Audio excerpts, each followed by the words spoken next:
बाळासाहेबांच्या तमाम शिवसैनिकांना तुमच्या ह्या अनिश गाढवेचा, बाळासाहेबांच्या या कडवट शिवसैनिकाचा मानाचा जय महाराष्ट्र.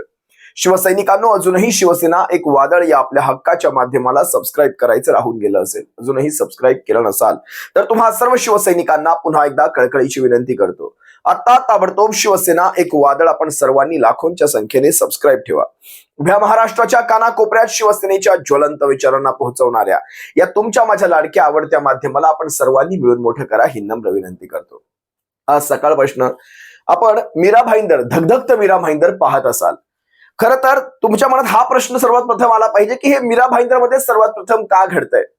एक लक्षात घ्या शिवसैनिकांनो, शहरांचं गुणोत्तर बदलत चाललंय. भाषानिहाय, प्रांतनिहाय शहरांचं गुणोत्तर बदलत चाललंय.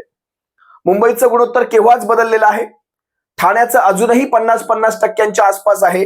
पण मीरा भाईंदर म्हणजे मुंबईच्या आसपासची ही शहर महानगरपालिका आपण म्हणू शकतो, ज्यामध्ये ठाणे महानगरपालिका येते, नवी मुंबई महानगरपालिका येते आणि त्यानंतर मीरा भाईंदर, वसई विरार महानगरपालिका.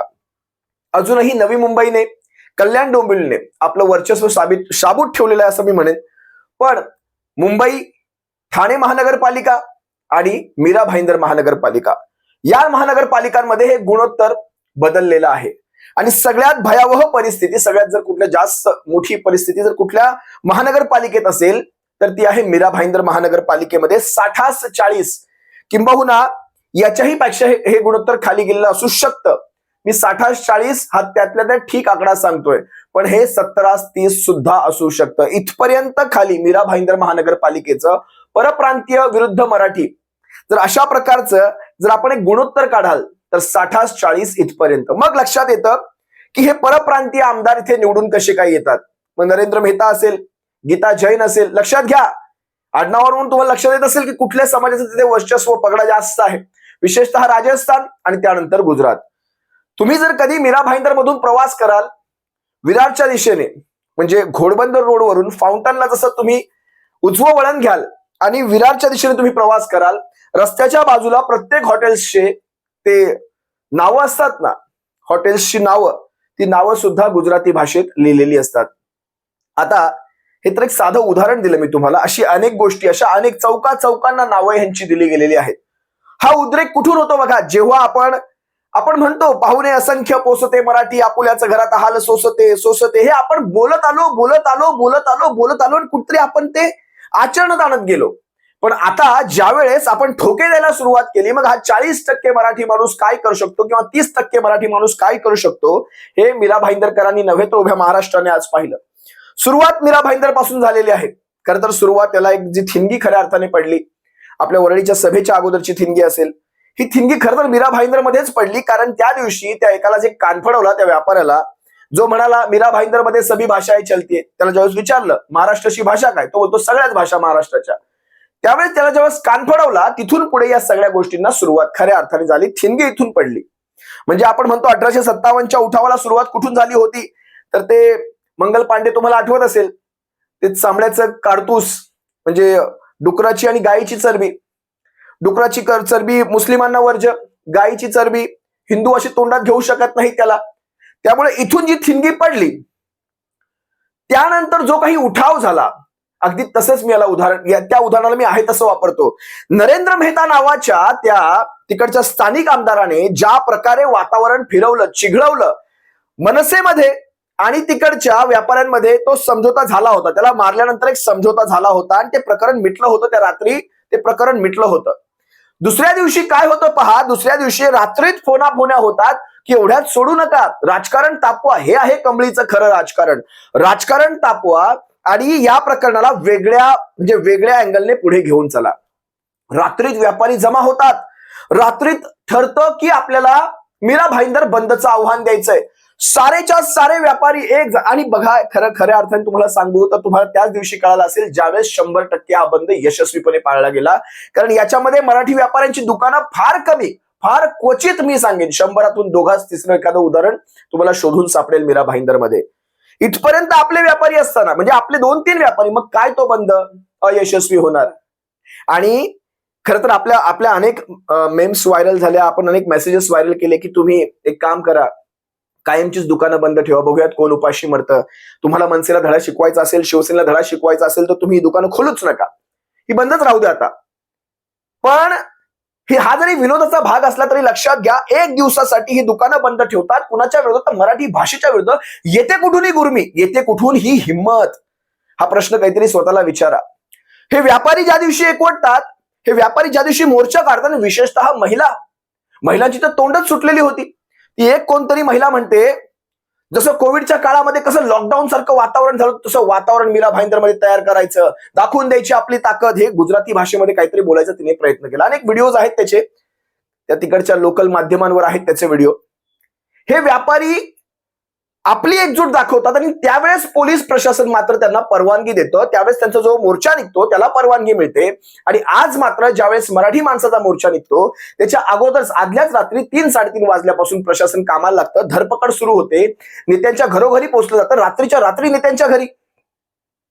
म्हणजे विचार करा, हे प्रशासन नक्की आहे कुणाचं, मराठी माणसाचं की इतरांचं? संरक्षणामध्ये, पोलिसांच्या संरक्षणामध्ये त्यांच्या नारेबाजा झाल्या. आणि आपण काय सांगितलं? देवेंद्र फडणवीस म्हणतात की मोर्चाचा रस्ता त्यांना जाणीवपूर्वक कुठल्या तरी वेगळ्या भागातनं पाहिजे होता. आम्ही तोच रस्ता मागितला होता ज्या रस्त्याने ह्यांनी मोर्चा काढला, आम्हाला तोच रस्ता द्या. काय वेगळं सांगितलं? म्हणजे ज्या रस्त्याने ह्यांचा मोर्चा जातो तो मोर्चा शांततामय मार्गाच्या रस्त्याने जातो आणि आम्ही त्याच रस्त्याने गेलो तर तो मोर्चा भडकू शकतो. देवेंद्र फडणवीस म्हणतात आम्हाला काहीतरी इंटेलिजन्स कडनं सूचना मिळाल्या होत्या, काहीतरी घडणार वगैरे वगैरे. वा रे वा. जरा पहा ना, आज मी 2 नेत्यांच्या नौटंक्या पाहिल्या, एक तर फडणवीसांच्या आणि दुसऱ्या आहेत प्रताप सरनाईकांच्या. या सरनाईकांचं तर काय चाललंय मला काही कळत नाही बुवा. काल तो कसलं एक लेटर लिहिलं त्याचा मी समाचार घेईलच, पण आज प्रताप सरनाईकांनी अचानकपणे कुठून या फोना झाल्या, नेमकं कोण कोणाला दाबतंय? या शिंदे टोळीला भाजप दाबतोय की प्रताप सरनाईकाला भाजप आणि शिंदे दोघं मिळून दाबतायत? हा एक आता मोठा संशोधनाचा विषय आहे. पण सध्या तरी शिंदे टोळीला हा भाजप कोंडीत घेतानाचा मला हा प्रकार दिसतो. प्रताप सरनाईकाला अचानक काय होतं माहित नाही, अचानक असं काही फेबरं भरतं अंगामध्ये की म्हणतात आता मी चाललो आहे मीरा भाईंदरला, आता मला जाऊन मला त्या मोर्चात जाण्यापासून अडवूनच दाखवा, पोलिसांनी मला अटक करूनच दाखवा, मराठी माणसाला परवानगी मिळतच कशी नाही? अरे तुझ्या मुख्यमंत्र्याला विचार, तुमच्या मंत्रिमंडळाचा तो अध्यक्ष आहे, मुख्यमंत्र्याला विचार, गृहमंत्र्याला विचार. बरं, गृहमंत्रीच मुख्यमंत्री आहे, गंगाधरच शक्तिमान आहे.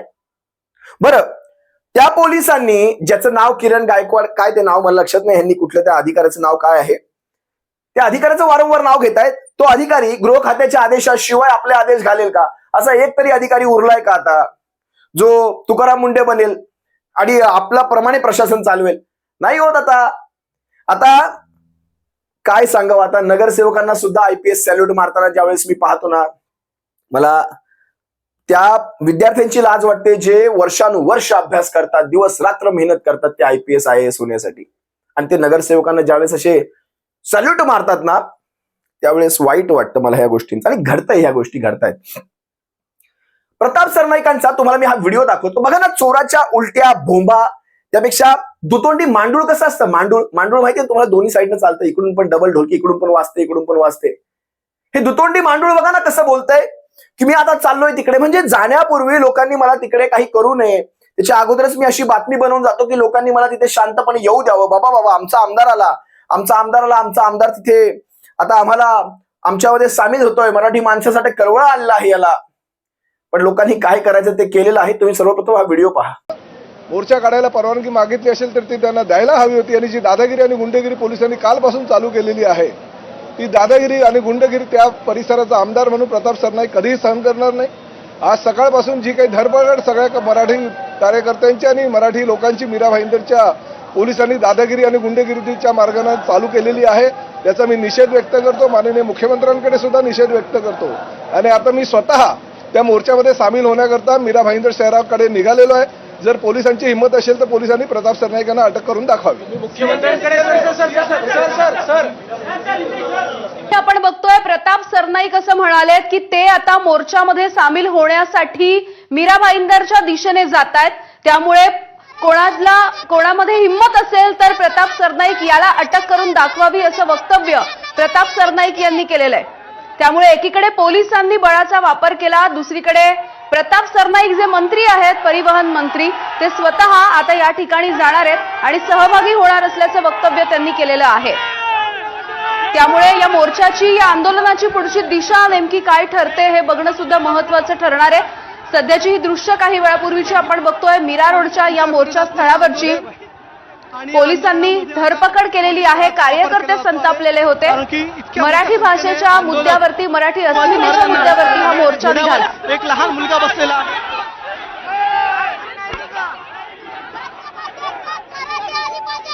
राजकीय पक्षाचे नेते मंडळी त्यामध्ये सहभागी झाले होते. परंतु ज्या पद्धतीनं पोलीस दादागिरी आणि गुंडगिरी करतायत, ती गुंडगिरी आणि दादागिरी प्रताप सरनाईक सहन करणार नाही. पण कुठेतरी मुख्यमंत्री देखील पाठराखण करताना मंत्र्यांना मी त्या प्रकाश गायकवाडांच्या विरोधामध्ये तक्रार केलेली आहे आणि मुख्यमंत्री पण पोलिसांवर खूप नाराज आहेत. पण मुख्यमंत्री असं म्हणतात की मुख्यमंत्री खूप नाराज आहेत, पोलीस प्रशासनावर, पोलीस आयुक्तांवर नाराज आहेत. किती नाराज आहेत बघायचं तुम्हाला.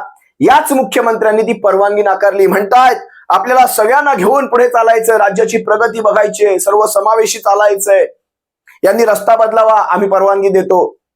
म्हणजे ज्यावेळेस या परप्रांतीयांचे मोर्चे निघाले, त्यांना नाही सांगितलं रस्ता बदला, त्यांनी आमच्या नाकावर टिचून मोर्चे काढले.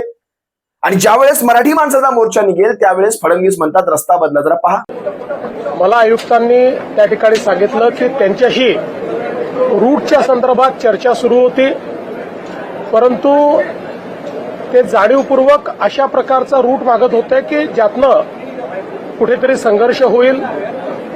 आणि पोलिसांचं म्हणणं असंही होतं की या संदर्भात काही लोकांच्या संदर्भात त्यांच्याकडे काही इनपुट्स आले होते की त्यांना त्या ठिकाणी वेगळ्या प्रकारची काही कारवाई करायची आहे.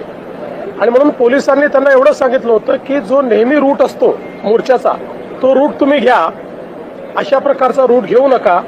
पण त्यांनी त्याला नकार दिला. त्यांनी सांगितलं आम्ही हाच रूट घेणार, दुसऱ्या रूटवर आम्ही काही जाणार नाही. म्हणून पोलिसांनी ती परवानगी नाकारली असं मला आत्ताच सीपींनी सांगितलेलं आहे. तथापि जर मनसेच काय कोणालाही मोर्चा काढायचा असेल आणि परवानगी हवी असेल तर ती परवानगी मिळेल. मात्र आम्हाला इथेच काढायचा आहे, असाच काढायचा आहे, अशा प्रकारे कायदा आणि सुव्यवस्था बिघडवण्याकरता जर जाणीवपूर्वक प्रयत्न झाला तर ते योग्य नाहीये. शेवटी आपल्याला सगळ्यांना एकाच राज्यामध्ये एकत्रितपणे राहायचं आहे, आपल्या राज्याच्या विकासाचा विचार करायचा आहे. त्यामुळे योग्य याच मोर्चामध्ये शिवसेना नेते राजनजी विचारे, माजी खासदार, त्याच भागाचे माजी खासदार ज्यावेळेस पोहोचले त्यावेळेस मात्र त्यांनी या प्रताप सरनाईकाचा पुरता हिसाबच चुकता केला. म्हणजे त्यांनी आता प्रताप सरनाईकांना राजन विचारे हे व्यक्तिमत्व वेगळं सांगायची गरज नाही. अख्खी कुंडली या राजन विचारे या व्यक्तिमत्वाला प्रताप सरनाईकाची माहिती आहे. बरं, काल परवामध्ये या प्रताप सरनाईकाने एक फाजील प्रकार केला. त्यांनी काय केलं, एक पत्र लिहायचा प्रकार केला. आणि पत्रांमध्ये हे एक्सपर्ट आहेत. मागेही शिवसेनेच्या पक्षप्रमुखांना एक पत्र लिहिलं होतं, ईडी मागे लागले, सीबीआय मागे लागले, जुळवून घ्या जुळवून घ्या जुळवून घ्या.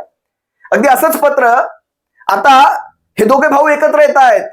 पण घाबरू नका साहेब, तुमच्या मागे मराठी माणूस. अरे तुमचे मुख्यमंत्री आहेत ना, फोन करा, बोलून घ्या, तुम्हाला काय सांगायचं बोल, समोरासमोर बोला. हे काय पत्र मित्र. बरं, पत्र लिहिलंय ना, पत्रामध्ये काय लिहिलं माहितीये का तुम्हाला? पत्रातले मुद्दे तुम्हाला सगळ्यात प्रथम सांगतो, तुम्ही पाहिले असाल, पण त्या पत्राचा सुद्धा मला इथे समाचार घ्यायचा आहे. म्हणे सत्तेसाठी हे एकत्र आलेले आहेत आणि स्वार्थाचा झेंडा, सत्तेचा अजेंडा, ही असली उदाहरणं त्या पत्रामध्ये. मागे राज ठाकरेंनी तो एक फोटो दाखवला होता, त्याच्यामध्ये भुजबळ, मला वाटतं प्रफुल्ल पटेल, अशोक चव्हाण, नाणे, ही सगळी मंडळी एकाच रांगेत देवेंद्र फडणवीसांच्या आजूबाजूला इकडून तिकडून कशावर बसली तुम्ही पाहिलं. ती कशासाठी आलीत? ही मराठी माणसासाठी एकत्र आली, पण ती सत्तेसाठी नाही, ती महाराष्ट्राच्या भल्यासाठी. आणि ही मराठी माणसासाठी नाही, ही सत्तेसाठी आलेली आहेत. ही दोघं भाऊ हे सत्तेसाठी आलेले आहेत. बरं, प्रताप सरनाईकाने याच्यात मुंबईचा विषय काढला. प्रताप सरनाईकाने पहिल्यांदा ठाण्याचा विषय काढावा, जिथे कोर्टाने 3,000 कोटी कसे तुम्ही लोकांचे ढापलेले आहेत. त्या मेगा इंजिनिअरिंग आणि LNTच्या त्या प्रोजेक्टच्या दरम्यान 3,000 कोटींचं कमीच टेंडर तुम्ही, तरी सुद्धा तुम्ही मेगा इंजिनिअरिंगला 3,000 कोटीने वाढवून दिला, कोर्टाने थांबवलं. ह्या सगळ्या गोष्टी बोला, ह्या पत्रामध्ये कुठतरी. हे नाही बोललं जाणार. पुढे काय म्हणतायत, की यांना बाहेरच का पडायचं होतं? मग याच्या अगोदर राज ठाकरे बाहेरच का पडले? तर यांना एकत्र यायचं होतं तर. मला एक सांगा, त्या अजित पवारच्या नावाने ठणठण गोपाळ केलं, बोंबलले अगदी सगळेच, मोरक्या सकट सगळेच. आज अजित पवाराच्याच त्या अर्थमंत्र्याच्या खाली आपले कटोरे ठेवतात, साहेब टाका निधी टाका, साहेब निधी टाका. म्हणजे तो डायलॉग चांगलाच मला आठवतो. म्हणजे सासूमुळे वाटण्या झाल्या आणि वाट्याला सासू आली. लक्षात घ्या, ह्या प्रताप सरनाईकाने जेव्हा जेव्हा भाजपची हवागुल होते ना, तेव्हा तेव्हा प्रताप सरनाईक हा लेटर लिहित असतात. त्याही वेळेस भाजपची हवागुल होती, साहेब जुळवून घ्या. आताही भाजपची हवागुल, साहेब तुम्ही सगळं आहात, तुमच्याच पाठी सगळा मराठी माणूस आहे. अरे मराठी माणसाला गृहीत धरू नका. मुंबई महापालिका फुकून खाल्ली. मुंबई महापालिकेच्या एफडी 91 वरून 71,000 आणल्या 2 वर्षामध्ये. आणखी तुमच्याकडे काही काळ ठेवलं म्हणजे प्रति महिना तुम्ही 1,000 कोटींनी मुंबई महापालिकेची एफडी उतरवताय. तुमचा बजेट तुम्ही 71,000 कोटींवर नेला, पण त्याच्यासाठी कुठून तुम्ही वित्तीय ती तूट कुठून भरून काढणार हे तुमच्याकडे त्याचं कुठलंही गणित नाही. ही माणसं तुम्हाला मी राजन साहेबांनी त्यांना, कारण ही कशी जुनी माणसं आहेत, या माणसांनी एक एक काळ सोबत घाललेला आहे, यांनी सगळी अंडी पिल्ली सगळे यांना माहिती असतात. राजन विचारे साहेबांनी यांच्या पत्राला काय उत्तर दिले तर एकदा ऐका ना. प्रताप सरनाईक, अत्यंत साध्या घरात तुमचा जन्म झाला, तुमचे लहानपण डोंबिवलीत गेलं, तुमचे धंदे मी जवळून पाहिलेले आहेत, त्यानंतर तुम्ही ठाण्यात आलात, त्यानंतर तुम्ही काँग्रेस पक्षातून राजकारणाला सुरुवात केलीत, मग राष्ट्रवादी काँग्रेसमध्ये शिरकाव केलात. म्हणजे बघा ना यांचा प्रवास बघा. तिथेही रत्नजडीत घड्याळांची भेट देऊन वरिष्ठ नेत्यांशी सलगी करण्याचे तुमचे प्रताप सर्वश्रुत आहेत. पुढे राष्ट्रवादीत मित्रांशी संघर्ष वाढल्याने शिवसेनेत चौथा मांडून आले, मग आमदारकीची झूल पांघरलीत, नगरसेवक ते आमदार झाले. तुम्ही तुमचं अख्खं कुटुंबही राजकारणात सक्रिय केलं. ज्या शिवसेनेने केलं त्याला हे असले घाणेरडे दिवस तुम्ही दाखवलेत. पुढे काय म्हणतात, त्यानंतर पक्षाच्या नावावर तुम्ही अफाट माया जमवलीत, ती एवढी की सध्या ज्यांच्या मांडीला मांडी लावून तुम्ही बसले आहेत तेच तुमच्या मागे 3 महिने लागले होते. काय म्हणाले विचारे साहेब, ज्यांच्या सोबत तुम्ही आता मांड्याला मांड्या लावून बसता ते 3 महिने तुमच्या मागे लागले होते. एवढी अफाट माया तुम्ही जमवली होती. तुमच्या त्याच नेत्याच्या नगरविकास मंत्रालयाने त्यावेळी लोकायुक्तांकरवी तुमची चौकशी लावून घेतली होती. MMRDA टॉप सिक्युरिटी घोटाळा, MSL जमीन घोटाळा, अशा तुमच्या अनेक घोटाळ्यांमुळे ईडीचा ससेमिरा तुमच्या मागे लागला होता. त्यामुळे तुमचे काळे धंदे हे सर्वसामान्य जनतेला चांगलेच माहित आहेत. ज्यांनी आपल्याला मोठं केलंय त्यांना असं कधी विसरू नये प्रताप सरनाईक, असं मोठी माणसं नेहमी सांगतात. असो, तुम्हाला विरोध असताना देखील पक्षप्रमुख उद्धव ठाकरे साहेबांनी एकदा मला सांगितले, कोणत्याही परिस्थितीत प्रताप निवडून आला पाहिजे. त्यानंतर ठाण्यातील प्रत्येक शिवसैनिकाने जीवाचे रान करून छातीवर दगड ठेवून तुम्हाला निवडून आणला. विरोध असताना देखील सरनाईकजी, तुमच्या घरातील सदस्यांना फक्त एकदा विचारा, नगरसेवक असताना त्यांना कोणी त्रास दिला होता? म्हणजे त्यांच्या पत्नी असतील, परीक्षा सरनाईक असतील, मुलगा असेल, पूर्वेश सरनाईक असेल, यांना एकदा विचारा की नगरसेवक असताना त्यांना कोणी त्रास दिला होता. राजन विचारे साहेबांनी सगळ्याच प्रसंगाची आठवण करून दिलेली आहे. काय म्हणाले पुढे, कारण ती माणसे सध्या तुमच्या आजूबाजूलाच आहेत ज्यांनी तुम्हाला त्रास दिला. हे मात्र लक्षात ठेवा आणि महत्वाचे म्हणजे भूतकाल न विस्मर्तव्य, विसरू नये. यामागे म्हणजे हे त्यांनी सांगायचा प्रयत्न, भूतकाळ विसरू नका. खर तर तुम्ही ढुंगणाला पाय लावून पळल्या. तुमच्या नेतृत्वासमोर महाराष्ट्रातील एवढे प्रश्न समोर असताना तुमचे स्वार्थी राजकारण सुरू आहे. तुमच्या या घाणेरड्या राजकारणाची मराठी माणसाला कीव येते. एकीकडे विकासाच्या नावाने बोंबाबोंब, तर दुसरीकडे मराठी माणसांवर चाल करून येत असताना तुम्ही उघड्या डोळ्यांनी पाहत आहात. याची जराशी लाज देखील तुम्हाला वाटत नाही, हे या पत्रात लिहिलेलं आहे. याचे दुःख आहे. त्यामुळे मराठी माणसाच्या हितासाठी, मराठी माणसांसाठी शिवसेना पक्षप्रमुख उद्धव ठाकरे आणि महाराष्ट्र नवनिर्माण सेनेचे अध्यक्ष राज ठाकरे एकत्र आलेले तुमची झोप उडाली आहे, हे सर्वांना माहित आहे. एवढेच नव्हे तर 2 ठाकरे एकत्र आलेले तुमच्या बुडाला चांगलीच झोंबलेली आहे. हे तमाम महाराष्ट्रातील जनतेला आता पक्क ठाऊक झालेलं आहे. मुळात उद्धवजी ठाकरे आणि राजसाहेब ठाकरे हे 2 बंधू मराठी माणसासाठी एकत्र येत असताना तुम्ही एकनाथ शिंदे यांना पत्र का लिहिले हे मला आजपर्यंत कळालंच नाही. म्हणजे त्यांनी स्पष्टपणे सांगितलं की एक गद्दार दुसऱ्या गद्दाराला प्रश्न विचारतो, हे हास्यास्पद आहे. तुमच्यात हिंमत असेल तर दोन्ही ठाकरे बंधूंना पत्र लिहा, दोन्ही ठाकरे बंधूंना पाठवा. ही तुमच्यात हिंमत नाही. या पत्रात उद्धव ठाकरे आणि राज ठाकरे यांना प्रश्न विचारताना मराठी माणसाचं काय भलं केलं म्हणून विचारता. अहो सरनाईक, तुमच्यासारख्या अनेक मराठी माणसांना ज्यांची राजकीय पार्श्वभूमी नव्हती त्यांना इथपर्यंत आणून ठेवलं, शिवसेना या नावाचा परिस्पर्श झाला आणि तुम्ही इथपर्यंत आलात, हे काही कमी आहे का? पुढे ते काय म्हणाले, सन्माननीय राजन साहेब काय म्हणाले, तुम्ही स्वतःचा चेहरा आरशात पहा. राष्ट्रवादी काँग्रेसमधून शरद पवारांशी गद्दारी करून शिवसेनेत आलात. शिवसेनेत उद्धव साहेबांशी गद्दारी करून तुम्ही शिंदे गटात गेलात. किरीट सोमय्यांनी तुमच्या भ्रष्टाचाराची प्रकरणं बाहेर काढल्यानंतर रात्रीच्या अंधारात तुम्ही किती काय ती झाडीन काय तो डोंगर पाहिला, तिकडे गुवाहाटी वाया सुरत पळालात. उद्धव ठाकरे, राज ठाकरे हे स्वतःच्या कर्तृत्वाने आपापली संघटना चालवत आहेत. अहो सरनाईक, आपली ओळख शिवसेना या 4 अक्षरांमुळे आहे. त्यामुळे तुम्ही एवढी माया जमवली, आता मराठीच्या मुद्द्यावर प्रश्न विचारण्याचा तुम्हाला काडी मात्र अधिकार नाही. काही दिवसांपूर्वीच तुम्ही हिंदी ही आमची लाडकी बहीण म्हणाला होता. अगदीच काहीच दिवसांपूर्वीचा व्हिडिओ आहे हिंदी कार्यक्रमामध्ये, हिंदी आमची लाडकी बहीण आहे वगैरे वगैरे ही मुक्ताफळं उधळणारे आज मराठी माणसाच्या मोर्चात सामील होत होते. हीच ती हिंदी, हीच मुंबईची बोलीभाषा म्हणून आपण मुक्ताफळं उधळलीत, कारण मतदारसंघात तोंड दाखवायला जागा उरणार नाही म्हणून तुमचे बेगडी हिंदी प्रेम दिसतो. आणि आता काल परवाच मला वाटतं तो प्रतापराव जाधव म्हणे मुंबई ही गुजरातची देखील राजधानी आहे वगैरे वगैरे, ह्याने सुद्धा मुक्ताफळं उधळली. अशा प्रकारचं हे पत्र माझ्या फेसबुक पेजला आहे. आणखी काही 7-8 ओळी आहेत पुढे, पण तुम्ही ते माझ्या फेसबुक पेजला जाऊन सबंध पत्र वाचू शकता. विचार करा, एवढं जळजळीत उत्तर दिल्यानंतर सुद्धा प्रताप सरनाईकांना आज जेव्हा पत्रकारांनी छेडलं की काय सरनाईक, मग राजन विचारे साहेबांनी तुम्हाला तर चांगलंच उत्तर दिलंय. त्यांनी काय सांगितलं माहितीये, राजन विचारे पडले, राजन विचारे हरले, नरेश मस्केंनी हरवलं. अरे ते पडले पाडले, मशीन तोड विजय काय तर सगळा नंतरचा भाग, पण त्यांनी केलेल्या रत्नजडीत घड्याळ वगैरे ह्या सगळ्या गोष्टींवर कोण उत्तर देणार? त्यांनी केलेल्या आरोपांवर कोण उत्तर देणार? याच्यावर मात्र चकार शब्द काढला नाही. असो, आजच्या मेळाव्यात म्हणण्यापेक्षा आजच्या मोर्चात एक गोष्ट, घाणेरडी गोष्ट दिसली. ती म्हणजे एक लहानसं चिमुरडं, 6वीतलं चिमुरडं ज्यावेळेस त्या मोर्चामध्ये आलं होतं, त्या चिमुरड्याला पोलिसांनी सांगितलं, म्हणजे छत्रपती शिवरायांच्या वेशात होतं ते, आणि त्याने मोर्चासाठी म्हणून तो आपल्या वडिलांच्या खांद्यावर बसून आला होता. त्याला म्हटले तुला बी अटक करीन आणि तुझा जो घोडा आणलाय त्या घोड्याला सुद्धा अटक करीन, घरी निघून जा. म्हणजे लहान मुलांना सुद्धा जर तुला बी अटक करीन, तुझ्या घोड्याला बी अटक करीन, जर अशा प्रकारची वक्तव्य होत असतील तर लक्षात घ्या आपण कुण्या दिशेने चाललोय. तुम्ही पहा, माझ्या फेसबुक चॅनलला किंवा इंस्टाग्राम चॅनलला तो व्हिडिओ मी टाकलेला आहे. तुला बी अटक करेन, तुझ्या घोड्याला बी अटक करीन.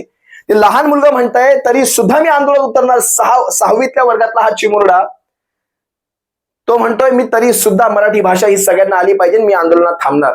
ही आहे ताकद. अरे मराठी माणसाला तर दूर, छत्रपतींच्या घोड्याला तुम्ही म्हणताय, किंवा छत्रपती, समजा बघा, आपण छत्रपतींच्या वेशात जेव्हा एखादी व्यक्ती असते किंवा पांडुरंगाच्या वेशात एखादी व्यक्ती असते, लोक जाऊन त्याचे पाय धरतात. त्या व्यक्तीला धरत नाही, त्या व्यक्तीच्या रूपाला धरतात. आपण एखादा साधा चंद्रबिंदी लावलेला एखादा व्यक्ती तुमच्या बाजूला असेल, त्याच्याशी आपण अदबीने वागतो. लक्षात घ्या, कारण चंद्रबिंदी आहे, छत्रपती शिवरायांच्या रूपातली जी चंद्रबिंदी, समजा जिरेटोप कधी घातला असेल आणि समजा त्या वेशात असेल, आपण त्याला झुकून नमस्कार करतो. म्हणजे विचार करा, कुर्निसाद करतो आपण त्याला, किंवा आपण त्याला नमन करतो. पण विचार करा, आज तुमची त्या छत्रपतीच्या वेशातल्या त्या बाल शिवाजींना, त्या महाराजांना तुम्ही अशा प्रकारे बोला. तुझ्या घोड्याला सुद्धा, तो घोडा आयुष्याला घोडे लावेल या सगळ्या राजकारण्यांच्या. छत्रपती शिवरायांचा घोडा सुद्धा घोडे लावून जाईल कधी. त्याची मायवेल नाही महाराष्ट्रामध्ये, या हिंदुस्थानामध्ये छत्रपतींच्या त्या पोशाखातल्या एखाद्या व्यक्तीला अटक करून दाखवा. छत्रपतींच्या पोशाखातल्या व्यक्तीला सुद्धा जर कधी अटक झाली ना, महाराष्ट्रात काय आगडोम उसळेल तुम्हाला सांगायची, इथे मला वेगळं सांगायची गरज नाही. असो, राजन विचारे साहेबांनी या प्रताप सरनाईकाला कशा प्रकारे मस्त भाषेत उत्तर दिले तर एकदा ऐका. सरनाईक आज आले होते, मात्र त्यांना पुन्हा परत जावं लागलं. मला वाटतं पळलं नाही तर चपलेने मारायला पाहिजे होतं, कारण तुम्ही सत्तेमध्ये बसलेला आहेत. लाज वाटायला पाहिजे. पोलिसांना सांगताय तुम्ही मोर्चा रद्द करा, पोलिसांना सांगताय तुम्ही त्यांच्यावरती गुन्हे दाखल करा, आणि इकडे येऊन तुम्ही मोर्चाला सामोरे जातात. चपलेने मारला पाहिजे. आणि त्यांनी पहिला आहे ना राजीनामा द्यावा. सत्तेत बसलेत ना तिकडे 50 खोके घेऊन, या ठिकाणी यायची गरज काय तुम्हाला? जर तुम्ही आमच्या कार्यकर्त्यांना अटक करता, त्या ठिकाणी आमच्यावर खोट्या केसेस दाखल करतात, आणि इथे येऊन फक्त चमकुगिरी करायला आले होते. मी या ठिकाणी मी या सर्व नागरिकांचं मी कौतुक करतो. तर प्रताप सरनाईकांनी कुणाच्या जीवावर एवढी हिंमत दाखवली त्या मोर्चामध्ये आले मला माहित नाही, पण मोर्चातून त्यांना पळून जावं लागलं. मोर्चात त्यांच्यावर बाटल्या भिरकवल्या गेल्या. प्रताप सरनाईक गो बॅकच्या घोषणा झाल्या. त्यांना तिथून काढता पाय घ्यावा लागला, अपमानित होऊन निघून जावं लागलं. यायची गरज काय होती तिथे?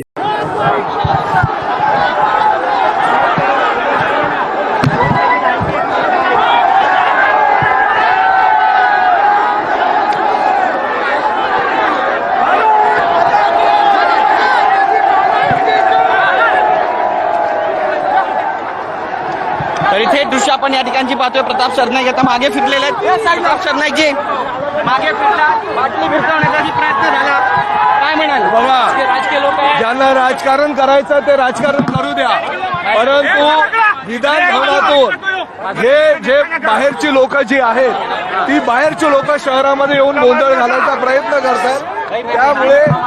त्यामुळे अशा पद्धतीनं बेकायदेशीररित्या पोलिसांनी जर कोणाला अटक केली असेल तर ते प्रताप सरनाईक कधी सांगू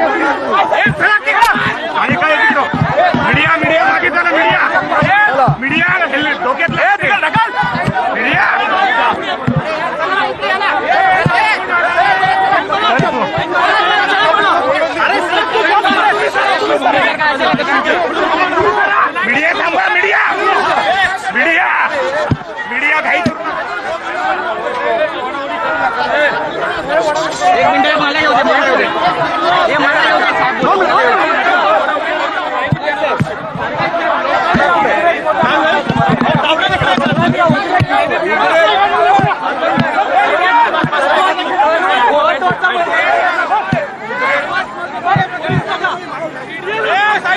हे चुकीचं झालंय ना, पद्धतीनं चाललेलं आहे.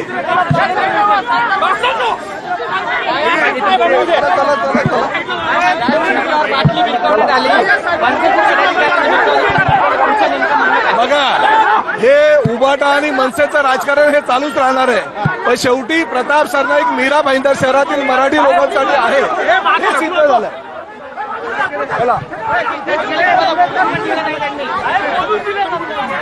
सरनाईक या ठिकाणी पोहोचल्यानंतर येथे थोडासा गोंधळ झाला. मनसेचे कार्यकर्ते आणि ठाकरेंच्या कार्यकर्त्यांकडनं घोषणाबाजी करण्यात आली. प्रताप सरनाईक यांना इथून निघून जा असं सांगण्यात आलेलं आहे. तसंच प्रताप सरनाईक यांच्यावर बाटली देखील भिरकावण्यात आलेली होती. त्यानंतर पोलिसांनी आता प्रताप सरनाईक यांना इथून बाहेर काढलेलं आहे आणि बाजूला नेलेलं आहे. तर हे मनसे सरकारला तुम्ही सांगा या सगळ्या गोष्टी, मोर्चात सामील नका हो. तुम्ही सरकारात आहात, सरकारातल्यांनी मोर्चात सामील नसतं व्हायचं, सरकारातल्यांनी आदेश द्यायचा असतो, आदेश. सरकारला सांगायच्या तुमच्या ह्या गोष्टी की मीरा भाईंदर मध्ये स्थानिकांवर होणारा या परप्रांतीयांचा अन्याय अत्याचार असेल किंवा ह्यांनी ज्या प्रकारे जाणीवपूर्वक जीवनावश्यक वस्तू अशी बंद ठेवल्या, दुकानं बंद ठेवली, नेमका हा माज येतो कुठून? ते व्यापाऱ्यातलं आणि त्या माणसातलं वैयक्तिक प्रकरण याला प्रादेशिक रंग देण्याचं कारण काय होतं हा प्रश्न त्यांनी विचारायला हवा होता प्रशासनाला. तुम्ही मोर्चामध्ये सामील होताय असो, बाटल्या भिरकवल्या, यांना हकलून लावलं तिथून. त्या सर्व मोर्चेकऱ्यांचे मला वाटतं राजन विचारे साहेबांनी चांगलेच आभार मानलेले आहेत, त्यांचं कौतुक केलेलं आहे. भविष्यात आता ही ठिणगी पेटलेली आहे, याचा वणवा हा महाराष्ट्रात कुठे कुठे पेटतोय हेच पाहावं लागेल. एवढंच सांगतो, मराठीला, महाराष्ट्राच्या स्वाभिमानाला, या महाराष्ट्राच्या संस्कृतीला जर कोणी नख लावायचा प्रयत्न केला ना तर गाठ शिवसेनेशी आहे, महाराष्ट्र नवनिर्माण सेनेशी आहे आणि गाठ या मराठी माणसाशी आहे. इतकंच सांगेल. आम्ही हा देश आपला मानतो, आम्ही जय हिंद जय महाराष्ट्र करतो. हिंदीला आमचा विरोध नाही, आमचा गुजरातला विरोध नाही, आमचा राजस्थानला विरोध नाही, पण इथे राहून तुम्ही स्वतःला मिनी राजस्थान बनवून सांगता आम्ही मराठी जाणीवपूर्वक बोलणार नाही म्हणता. ज्यावेळेस तुम्हाला एखादा शब्द बोलायची वेळ येते तिथे सुद्धा तुम्ही हेकेखोरी करता. तो जो माज आहे ना, त्या माजाच्या विरोधात आम्ही आहोत. आम्ही म्हणत नाही कधी बोललंच पाहिजे, केलंच पाहिजे, पण नाही, तो माज मोडणं देखील तितकंच गरजेचं आहे. कारण हा माज जर वाढत गेला ना तर भविष्य मात्र कठीण आहे. तुर्तास इथेच थांबतो. तुम्हाला सर्वांची रजा घेतो. सप्रेम जय महाराष्ट्र. बाळासाहेबांच्या शिवसैनिकांनो काळजी घ्या. जय महाराष्ट्र.